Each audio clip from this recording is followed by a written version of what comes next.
পানি মুখে নিবেন না, কারণ মুখটা দিছি।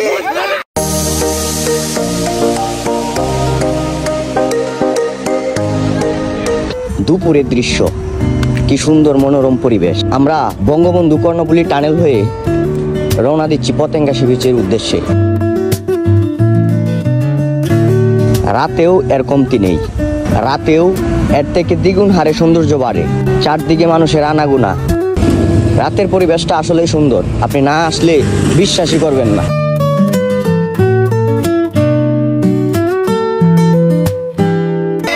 এখন রাত 12টা, ঠিক আছে? তো বান্দরবন থেকে আমরা কর্ণফুলী টানেল, বঙ্গবন্ধু নাকি কর্ণফুলী টানেল হয়ে আমরা ডিরেক্ট চলে আসছি। এখন আমরা সমুদ্র সৈকতের বিল নিতেছি। দয়া করে কেউ পানি মুখে নিবেন না, কারণ মুখটা দিছি।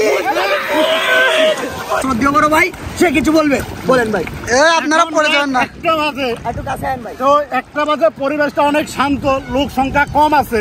তো আমরা কিছু লোক আসছি এইখানে পতেঙ্গা সি বিচে, কর্ণফুলী টানেল হয়ে বঙ্গবন্ধু মূলত এখানে ঘটনা হচ্ছে আমরা আসছি বান্দরবন ট্যুরের উদ্দেশ্যে। সারাদিন বান্দরবন ঘুরে পরিশ্রম করে আমাদের মনে কোনো প্রফুল্ল আসে না এই ভ্রমণের। তখন আমরা চিন্তা করলাম আমরা বঙ্গবন্ধু টানেল দেখবো।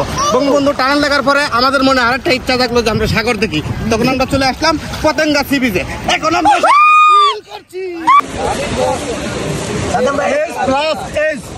মানে সাদ্দাম কেন লিখলেন ভাই, এটা কেন লিখলেন? আমি আমার ওয়াইফের সাথে 3 বছর প্রেম করছি বিয়ের আগে। 3 বছর প্রেম করে লাভ ম্যারেজ দুজনে বিয়ে করছি। আমার বিয়ের বয়স 1 যুগ পার হয়ে 13 বছর গেছে। 13 বছর আর বিয়ে করছি, 3 বছর আগে প্রেম করছি। তাহলে 16 বছর চলতেছে আমাদের দুজনের ভালোবাসা, গভীর ভালোবাসা। ঠিক আছে, আমার ওয়াইফকে আমি অনেক ভালোবাসি।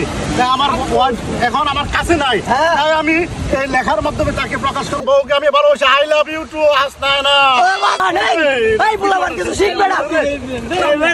বয়সে লোক এভাবে ভালোবাসা উপস্থাপন করে, উপলব্ধি করে বেটা, তারা কি পালছি বেটা সাকিল্লা তোর কবর আছে, চালার করে চালা তোর যদি ব্রেকআপ